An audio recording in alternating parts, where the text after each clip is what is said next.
Hello, everybody, and welcome back to another episode of The Salty Hose.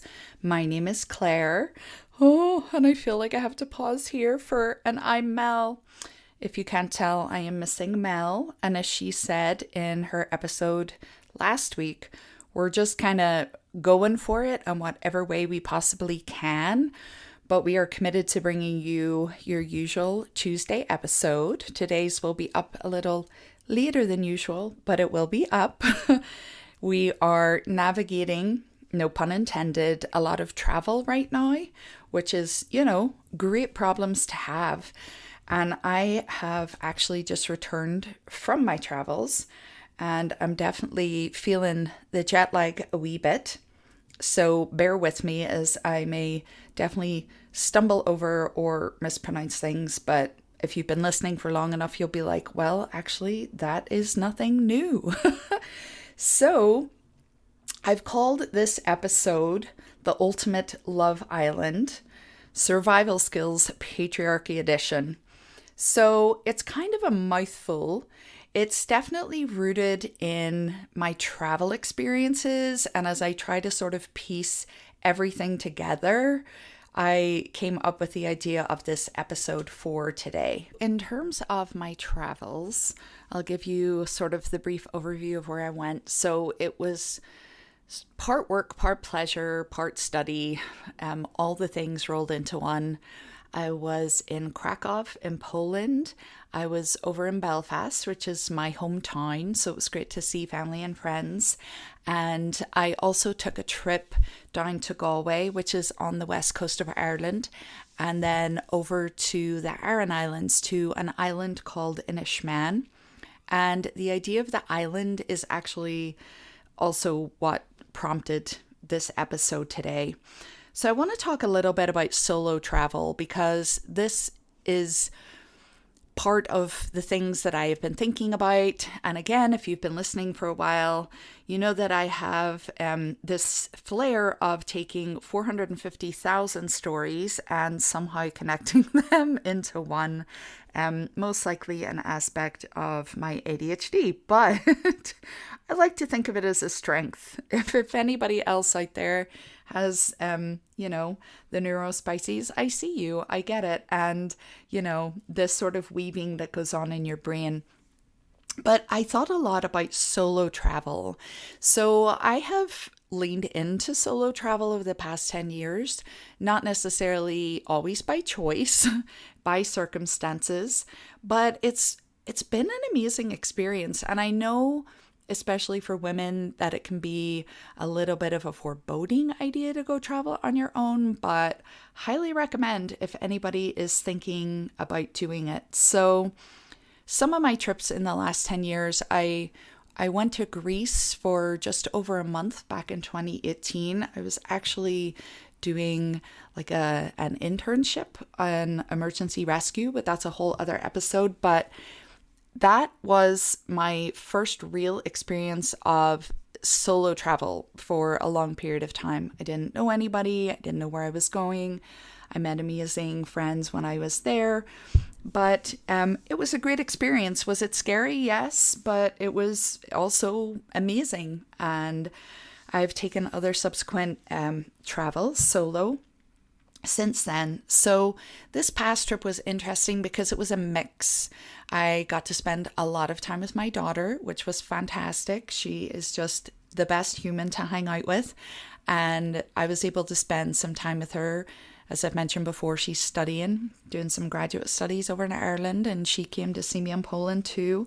I had a wonderful friend visit in Poland and a wonderful friend. We had about 30 hours together in Belfast. So, it was a mix of together with my peoples and also some solo travel. And the trip I took to the island was solo as well. And it was motivated for a lot of reasons, which is a whole other episode, which I won't get into now. But it definitely stirred me to a lot of thinking. And part of the reason I went is because about 30 years ago, I read this book called Grania, The Story of an Island. Now, Grania is an Irish girl's name. In fact, my mom wanted to call me Grania, and my dad said no way, and so I became Claire. But sidebar, Grania O'Malley is also a very well-known character in Irish lore. She was actually a pirate, so that's very cool. But this book is set on the island of Inishmaan, which is a very small island in the Aran Islands, which is a set of 3 islands off the west coast of Ireland. The population is currently 184 people, so it is very, very quiet. It's in the Atlantic, the North Atlantic, so as you can imagine, it can get very fierce, very, very ferocious. It was very calm when I was there. In fact, strangely, Ireland and some of Europe was in a heat wave, and so things were actually pretty calm when I was there. But it occurred to me recently that I actually studied this book and included it in my PhD thesis, which I'm currently revisiting. Again, a whole other episode. But I hadn't actually visited this island before, so I was like, I'm going to do that. That is definitely on the list for this trip. So the book itself is very interesting. The concept of islands, again, this all rolled together in my brain. And I thought about one of our favorite shows, collective favorite shows right now, Love Island. And something went bing, bing, bing in my head. So the setup of Love Island, as in the show, it arguably mirrors, I think, what women, period, have lived for centuries. And, you know, the show is set up to have the odds stacked against success. But I think in some ways that mirrors our patriarchal late stage capitalist society in some ways. You know, like obviously the show is set up for drama, but it starts with this coupling up. So, you know, islanders have to pair up with a partner. They're based on first impressions, which we know are not typically a good metric. But, you know, there's a lot of recoupling, swapping, different things that happen. Obviously, it's set up to play on people's vulnerabilities, like pick me ideas, you know, beauty, all of those things. And, you know, it's not great. I'm not going to lie. Is it an entertaining show? Sure. But I actually think it mirrors a more insidious thing that maybe we have going on. So stay with me. Put a little pause there. Love Island, the show. Going back to my book, Gránia, The Story of an Island. So interestingly, this book was written in the 1890s, so that's quite some time ago. But it's actually very progressive for its time, but not in a way that it's commonly celebrated for. So it's what is called an eco-feminist text, which is this idea of the entanglement of women and the environment and oppression from settler colonialism, from men, dare I say it. And, you know, this entanglement is often manifest in the environment itself and how women are typically treated. Little other interesting tangent. I attended a conference when I was gone, and this woman presented this amazing paper, and there was a question time at the end, and a male figure in the audience didn't present a question, but brought up this notion of ecofeminism and said, I'm not sure if you know what that is. Yeah. So that was a lovely moment. And then he went on to mansplain the concept incorrectly. But again, little sidebar there. So this book stood out to me as a 24-year-old Mormon wife who'd just given birth to her second child. And it stood out to me in a way that I couldn't articulate at the time. So Gránia, who is the central figure in this story, it starts with her in childhood and it moves to adulthood, and it's centered around the care for her sister who is sick, and also this boy, man, not a boy man, a boy who moves into manhood that she's known her whole life, that she's sort of betrothed to, right? Like destined to marry.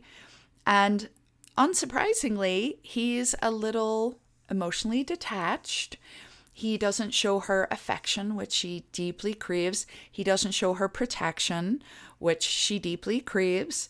And it's sort of a wrestling with her even understanding something is not quite right here. I feel very discontent with my situation, but I also feel a sense of resignation, and I'm supposed to do this. So what the actual fuck do I do with this? Well, she doesn't say that because it's the 1890s. I don't know. Maybe people said that then. Maybe women said that. But, you know, that captures the sentiment of the book, shall we say. It's also arguably like a critique of marriage. So it is like strong anti-marriage sentiments from the perspective of, you know, this, it's a transaction, right? Women are property. Their labor is exploited. In this case, in the book, it's her financial position. She owns a cow, or cow. I'll say it in my American voice because I know I am probably definitely strong on the Irish inflection right now. So, you know, it's a big deal in terms of the island. And so, you know, this man's definitely after her for her cold hard cash. And also her labor. So a theme throughout the book is she is always, sometimes, quote unquote, doing the labor of the man in terms of fishing, which is one of the sort of central economies on the island. So, you know, it's not a critique of union. It's not a critique of relationship. It's a critique of the dumb-ass structure that really has women doing the emotional labor, the domestic labor, more often than not. Currently, it's a data point, also being the breadwinner as well. And it made me think of experiences that I've had in my life, being Mormon married, the subsequent relationships after divorce, thinking with the as Mel and I fondly refer to him as shitty pants, see episode 2 for explanation on that one.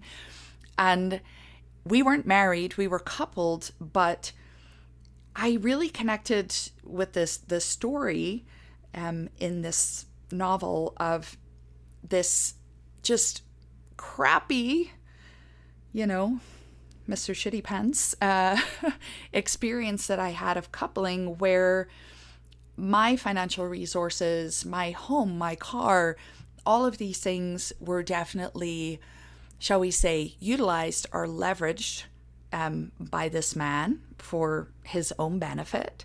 And not only that, but there was like this disrespect as well, like in terms of breaking things or scratching things or just not treating them well. And so I wouldn't say the book is as much anti-marriage as just anti-idea of this kind of coupling, which is where I would personally land myself. I'm not averse to being coupled or even married, though that would take a lot for me currently.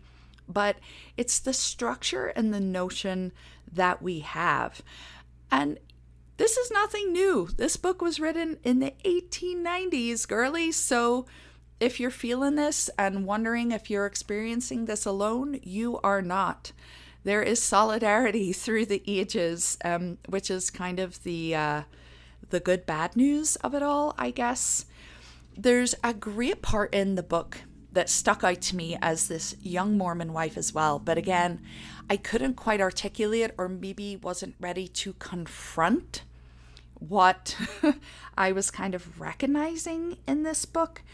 So there's a section further on in the book where, again, having visited the island now, I understand in a better sense of, with the industries on the island, fishing in particular, people will often fish and then take it over to the mainland, to Galway, which is like a very popular vacation destination, both for international travelers and Irish people alike.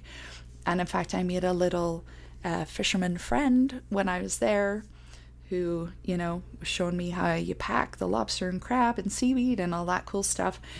But there's a scene in this book where this happens, where she's taken fish and other stuff over to the mainland and also to get supplies as well.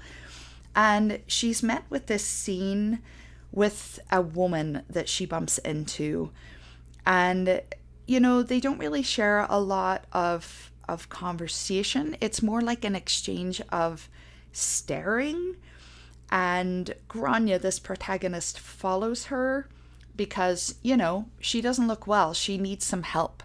And she helps her with some of the things that she's carrying. She goes into this home, and it's just a terrible scene. There's a husband there. He's drunk. He's laying in the corner. There's children that need to be fed. There's domestic chores that need to be done. And she just gets this like horrible feeling. And I just want to read some of the book to you. Again, remember this was written in the 1890s. And it says, Grania shivered and felt sick. Something in the look and extraordinary apathy of the woman, something in this hideous squalor of the house. Sorry, I lost my place. That just there, she just has entered this house and she's already getting a feeling of, I recognize this on some level. I don't like it. Something is not good here. So it goes on to say something new was at work within her. She did not yet know what it was, but it was a revelation in its way. A revelation as new and as strange as that other revelations 2 days before in the boat, only it was exactly the reverse of it. So what had happened in the boat is she had had this moment of love, looking at her betrothed, and she's articulating that these feelings are happening, that something is at work within her, but she's not quite sure yet what it is. So this may resonate. I know it definitely resonated within me at the time, but again, I maybe wasn't ready to recognize what it was. Just want to read you another little passage. It says, a new idea, a new impression was again at work within her. Only this time it was a new idea, a new impression upon the intolerableness of life, its unspeakable hopelessness, its misery, its dread, unfathomable dismalness. And you're probably like, oh my God, Claire, that's strong. Thank you for that. Lovely, just dump of this misery. But I actually think it's incredible and insightful because she's having this transition, and it's not a despair over life in general. She's actually super joyful. She takes this joy in the landscape. She has almost like a childlike curiousness with life and the nature and relationships with her father and her sister and other people. She can't quite articulate. It's rooted in this idea of, why do we have to get married, and why does it always seem to look like this, and why is the cost always the woman? So, she goes on to think, why should people go on living so? And again, I think that is more a reflection on marriage and the role that women have historically been assigned in this sort of domestic role. Now, obviously, it goes without saying there are exceptions here. We all have friends that we know that are in healthy relationships, that things are good. But I don't know, I'm going to add a little footnote there because, I do still sometimes see that even in those good situations that women are carrying the majority of care and organization and even finances in those cases. So anyway, little pivot. Something that I noticed in the book that's interesting too is Grania's sister's name is called Honor. So I don't know, that's like a slightly triggery word for me in the context of Mormonism, or more accurately, Ex-Mormonism. There's the idea of honor pops up a lot within Mormonism, right? So like, return with honor when you're a missionary, and, you know, people will extend that idea of returning with honor. You know, my mom liked to joke about that in terms of like, if you're going on a night out, like, you know, don't drink or fornicate, return with honor. So, you know, honor, it's a loaded word, because when institutions like the Mormon Church get to define it, you know, it becomes a little corrupt, maybe. So her sister is called Honor, and she's actually dying in the book. She has consumption, which is actually a colloquial name for tuberculosis. It was historically called consumption because back in the day, when it wasn't treatable either by a preventative vaccine or treating the infection, people observed that it sort of seemingly physically wasted away people, or, you know, consumed the body. It caused like dramatic weight loss, pale skin, coughing up blood, all those lovely things. And so Honor was dying of consumption. And my brain exploded when I was like, oh my God, is this the key message of the book? Like, you know, have we been gaslit?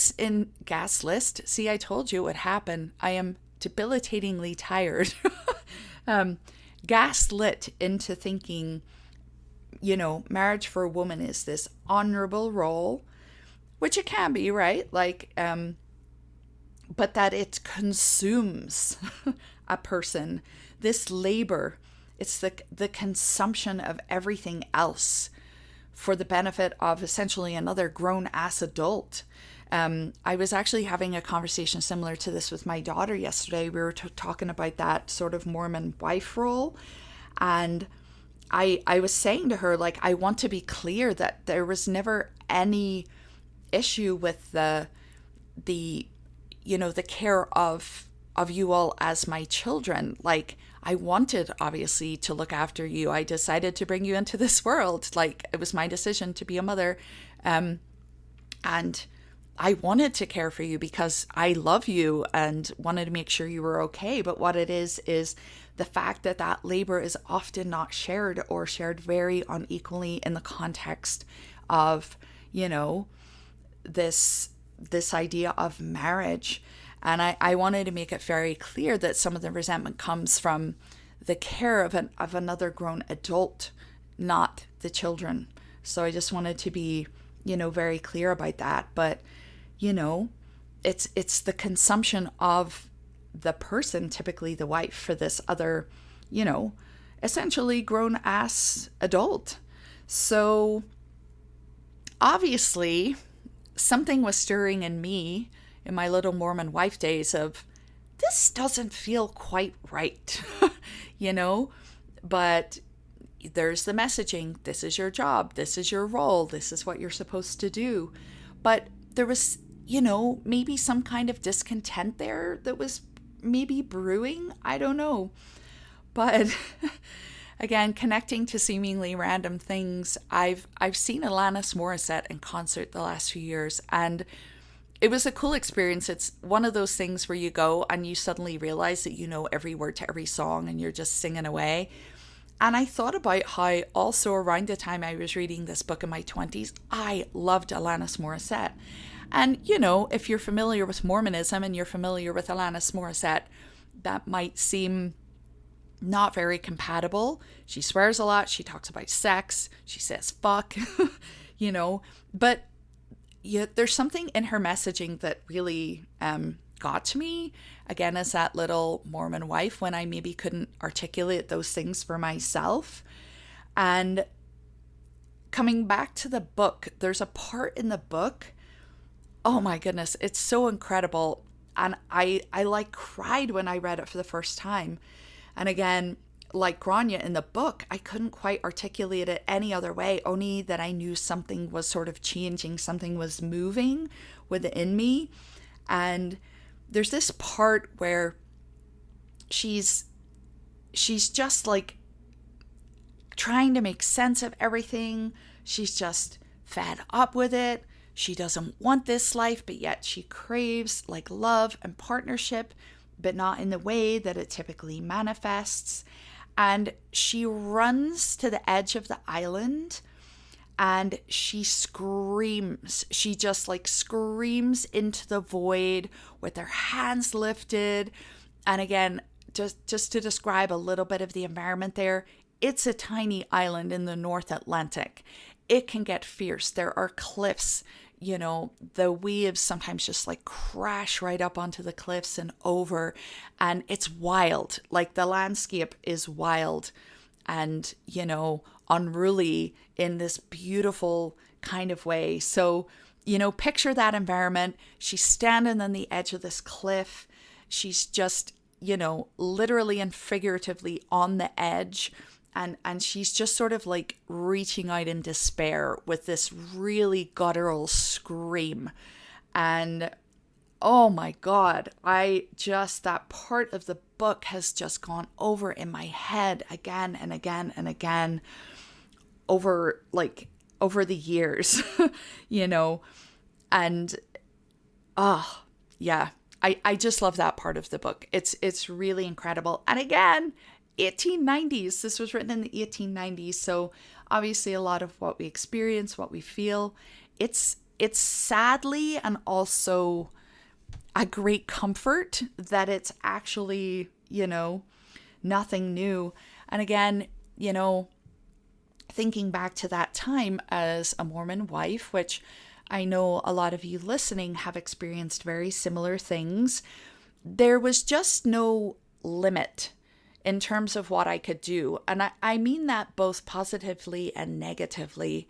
We've spoken before on the podcast about this concept of benevolent sexism, which is a term I'm grateful that a therapist gave to me several years ago, of like, you know, it in the context of the Mormon church, there's this idea that, oh, women are amazing. Look, they do all this thing. They hold down the home and the family, but my God, we're tired, brethren. We're fucking tired. And maybe we don't want to hold everything down by ourselves. You know, maybe we would love a little bit of help. Maybe we just don't want to be the handmaid. And, you know, this isn't just my perception of this religion, which is not exclusive, obviously, to Mormonism, but I was having a chat with a friend when I was home who I love dearly, who is still a very active member of the Mormon church. But she was using language to me that's not her, you know. She's a very strong, articulate, smart woman. And she's saying like, you have to cleave onto your husband. And I'm like, are we still cleaving, girl? Like, why are we cleaving to the husband? And to be clear, of course, loyalty, love, all of those wonderful things, but cleaving? Like, can we just not cleave anymore? Because that's a surrendering that is only positive for one person in that scenario. And I don't think I need to highlight exactly who that is. And, you know, it made me think about my little 24-year-old self. I was in my birthing era, obviously, like hard and fast into that era. I was also doing a PhD. I had a scholarship, so I was also financially supporting our family with that scholarship and a part-time job as a cleaner because I was able to bring my children to the job with me. So my husband didn't have to alter what he was doing. We didn't need to pay for childcare, all of that stuff. I was exhausted. Like, I cannot tell you high exhausted. And I know a lot of you listening know this like level of exhaustion. And again, this is not about the children. This is not about the children. This is, running a home and the caretaking of another grown adult while you have these responsibilities yourself. And the gaslighty part of this is people would say, well, maybe it's not the time for you to study. Maybe you should stop this. But why is it always, or at least appears to be, the job of the woman to leave or adjust her plans or give up things that she wants to do or has interest in, or things that would actually benefit the entire family, just because the other partner is not pulling their weight? It's the biggest mindfuck ever. Clearly I'm kind of on one about this at the moment. There's lots of reasons why, which I'll also share, but I had repeat throat infections, ear infections, all of these signals that my body was like, girl, slow down. This is kind of an insane pace, of life. But everything at that time was centered on my husband's success, on him completing his undergrad, on him completing all his duties as the bishop. That was the focus of our family. And I had this sort of inner feeling, like in this book, that just something wasn't quite right about this setup, this scenario. And, I'm not shit talking on my husband at the time. I'm drawing attention to the system within which we find ourselves. And, he's also an autonomous thinking human, and he leaned into it as much as I did, right? In terms of taking on those roles actively. But there's always a choice. So yeah, there's that. So, there's also a theme in this book that ties in with that this woman, Gránia, was somehow a kind of annoyance, right? So I think maybe a general theme for women is the idea of feeling not enough while simultaneously feeling too much, right? And this comes from a lot of places, systemic, institutional, also interpersonal relationships. How many times have you expressed the most basic of needs and it's been like, oh my God, you're so needy? Again, a theme Mel and I have taken a deep dive into many, many times throughout our wee podcast. But that comes up in this book a lot. Also, Gránia's stature, and speaking as a fellow tall girly, even the women in the island are always referring to her as a big girl, or as we'd say in Ireland, a big girl. That's how we would say it. That she's too big, but obviously it's also symbolic of, sister, your ideas are too big. They're too big for your britches, Sister Gránia. So there's this embodiment of her in her stature and also her ideas, of what she wanted, of who she knew she was, of the needs that she felt that she wanted to express. And, it's not just the men in the book that accuse her of that or make jokes at her expense because of her stature. She's also like unconventionally beautiful, right? You get this theme, and it's the way the author writes it. She's like unconventionally beautiful, but there's a draw. She is beautiful, and she's large, right? This is like emphasized over and over again because she's tall. And so that really landed to this idea of, when women are vocal, they become annoying. They're disproportionately described as angry. When, hello, shall we talk about men and anger? Actually, we will, towards the end of this episode. So hold that wee thought there. But, often this betrothed object of her affection, Murdoch, in the book, he was, not very caring towards her. He would often, when she would express, a need or a question or a desire for connection or love, he would laugh at her. And again, sadly, I'm sure she's not the only person that has experienced that. I know I have on more than one occasion.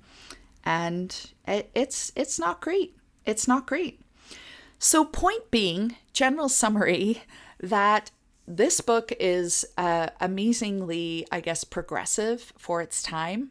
Or maybe it's actually not. Maybe this idea of, somebody expressing discontent, it's what's treated as progressive, but that's kind of really messed up, that people are suddenly expressing discontent with their situation, and that's the most interesting part about this? I don't think so. I think the most interesting part is, the fact that she is living in this physical and emotional isolation, the fact that has to labor physically and emotionally in ways that defy any sort of, human existence. And here we are today. And I don't want to say that there's a myth of equality or a myth of progression, but I also want to say there is a myth of progression. There is a myth of equality. Both things can be true at once, right? Like, obviously, there are ways in which we have progressed as a society, blah, blah, blah, all that stuff. But, we still find ourselves more often and not in this scenario that was described back in the 1890s. So, it just kind of connected a lot of things in my head and created this kind of a tapestry. And maybe this will all sound familiar to some of you that are listening, or maybe it will connect the dots for some of you. And yeah, it's just kind of created a bit of a tapestry for me. Two other seemingly unrelated things that were another lovely, vibrant color in this tapestry that my brain, my little spicy brain was connecting was I was listening to an Oprah podcast. I've always been an Oprah fan. I'm not going to lie. I'm not ashamed. But it was about domestic violence. And there was an author that she was interviewing on it that has written a book called No Visible Bruises. Her name is Rachel Louise Snyder. And so they were having this discussion about domestic violence, and it's on the rise. It's not declining. It's actually on the rise. And there's a lot of factors. COVID was a factor, right? That there were a lot more instances. People were shut in, they were together a lot more than we were pre-COVID times. And so this spiked around then, and it's continued to go on. I believe this statistic is about 50% of women now. 1 in every 2 women will experience domestic violence in their lifetime, which is a hideous statistic. Something that is affecting half the population. That's horrific. And what are we doing about it? What are we doing about it in a legislative sense? What are we doing about it to support the people in our lives? But most importantly, what are we doing about it in the education of men? Men, what the fuck are you doing? And what are you not doing? This is one of those examples, I think, that comes back on women. The behavior of men comes back on women. And again, conversation that I had recently with a friend who was talking about this man who has just basically being an asshole his entire life, treats people very poorly, his wife poorly, children poorly, community members poorly. And it's just sort of continued unchallenged in many ways. And a lot of times I've heard this person discussed in relation to their wife, and it said, well, why doesn't she just leave him? I mean, that's on her. That's her fault. And, you know, we've discussed the Taylor Frankie Paul situation on an earlier podcast. And why does it always seem to come back on women? Like, why didn't you leave? And, you know, the Taylor Frankie Paul situation is different in terms of she was reactive. But also, you know, you'll know if you've listened to that episode, like what happened before those cameras rolled is really, really, really important. But to bring it back to the idea of why is that man behaving like that? It always seems to be, well, she didn't leave him. Again, this apportioning of blame, it has to stop. And you know, we need to really focus on, why are men acting this way? Why are they doing this? Why are we always, you know, blaming women? And it made me think of a conversation I had actually just last night with a lovely friend. And we were talking about, you know, a lot of these themes in terms of, why are we experiencing this? Why have women been experiencing this for so long? Why do they continue to experience this kind of a situation? And, you know, what can we actually do about it? I think what we can actually do about it is ask the right questions, right? Like, why are the men's behavior like this? In our little discussion last night, we talked about how often the retort from a man will be, well, you know, this situation's benefiting me, but if something's benefiting you, why would you change it? And we were both expressing that that's just like not a concept that we lean into, that if we are experiencing a benefit at the expense of another person who we're supposed to love, who is supposed to be our partner, our companion, somebody we walk alongside with in life, why would you see them struggle? Why would you see them tired? Why would you see them overworked and just continue it because it's for quote unquote your benefit? It doesn't land. It doesn't make any sense. And it's a really gross justification, salty bros. So yeah, that's not a rationale to keep it up. And, you know, Mel and I joke a lot. We have episodes about the apps and how hideous it is. But I think it's a tie-in to all of this, right? Low effort. Some of the pictures, dear Jesus, they are, you know, there's no effort put into them. There's no effort put into all the stages of those dating apps.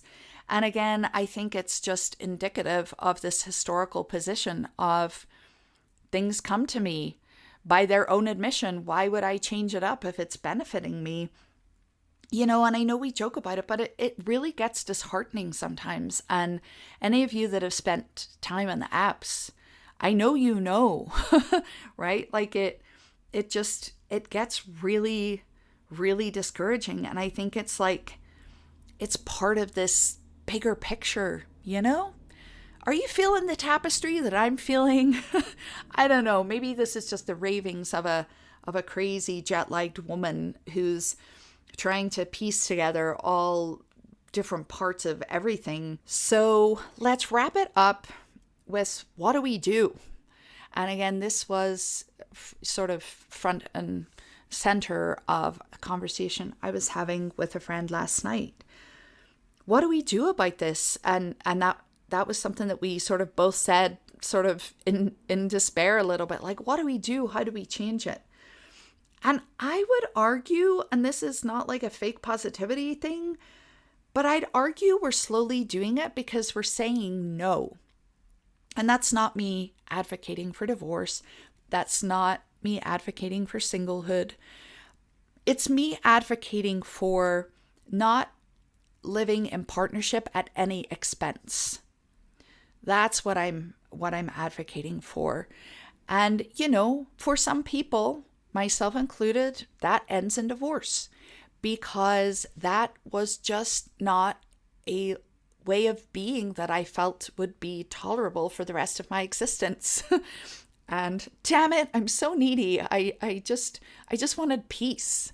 That's really what was wanted. And I had a lot of joyful moments on my travels, like deep, joyful, sort of will remember for a lifetime moments with people that I love intently, and places that I love, and new places, and just that's just like a privilege of living, right? And I just thought back to my relationship with Shitty Pants, injecting some humor, and the cost of that, the cost of all of that. It lasted for 4 years, and there was 1 year where we shared my space together, and just at such a cost, emotionally, financially, missed opportunities, missed time with friends. There was an isolating factor to all of that, an island, you could say, of sorts, just to tie it back into the book, to Love Island, to all of the things. So we're maybe not content with sitting on the Love Island of it all. Now I'm just being cheesy and it's a ridiculous tie-in at this point, but you get the metaphor. So I'll not over-labor it in a Hallmark kind of a way, but I would argue that we're doing it because we're not staying in intolerable situations that maybe our mothers and grandmothers stayed in. And that's an opportunity for also, again, speaking in very heteronormative terms here, men to step up in terms of what is their role in a relationship. What do they bring? And I know that there's pain there for men too, because they can feel emasculated because they are maybe earning less than their partner or all of these things. But the solution, my dudes, is not to take it out on women. It's not to hurt women. It's not to physically hurt them. It's not to harm them. It's not for them to be tired and overworked. It's for you to say, how can we make this better for everybody? Because you're not happy either. So just an observation. So I think we're doing it, and acknowledging that we are standing on the shoulders of our mothers, our grandmothers, people that came before that had this inkling back in the 1890s that something is not quite right. I marvel at the countless examples that keep unfolding, like the Brooklyn Bridge is an example. Turns out the engineer was kind of not really doing the work, and it was actually his wife. We've heard recently of claims that, it actually wasn't Einstein in the theory of relativity. It was his wife, who was also an accomplished scholar. We learned, damn it, that Julia Reagan had a PhD. My God. There's a pattern here, lads. There's a pattern. So, we have been doing it, arguably. Women have been educating themselves. They have been reaching. Just, men, get your foot off our head, okay? And I say that individually and collectively, as a society. So, also, we often hear, well, women need to support women more. Yes, that's really true. I have experiences in the positive and the negative, that, as I'm sure you all do. That's part of it. But let's not fall into this solution-oriented approach of, well, women just need to be nicer to women. No, let's address this systemically, and, just please stop hurting women, ? That would be really great. So there you go. that's our episode for today. It's not light per se. Hopefully there is some lightness in the sharing of things that maybe we all experience. And, maybe there's some motivation to take a wee solo trip. Even if you are coupled, it can be a really lovely experience to do something like that for yourself, even within a couple. And as I say, I am not at all anti-marriage. In fact, there was a moment on the trip.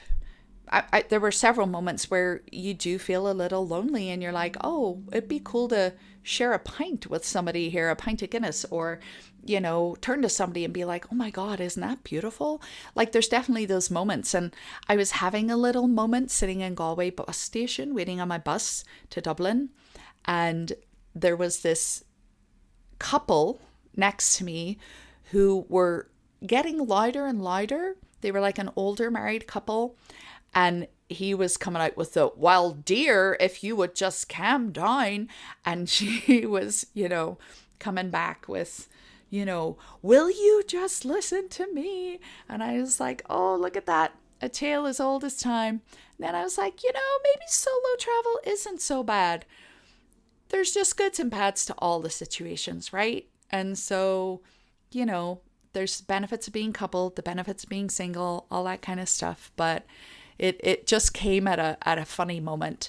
I will add on a better note that I think maybe the universe, we know I'm the woo-woo one here in this beautiful couple of Mel and Claire, but I think maybe the universe gifted me a few really positive experiences of men on this trip.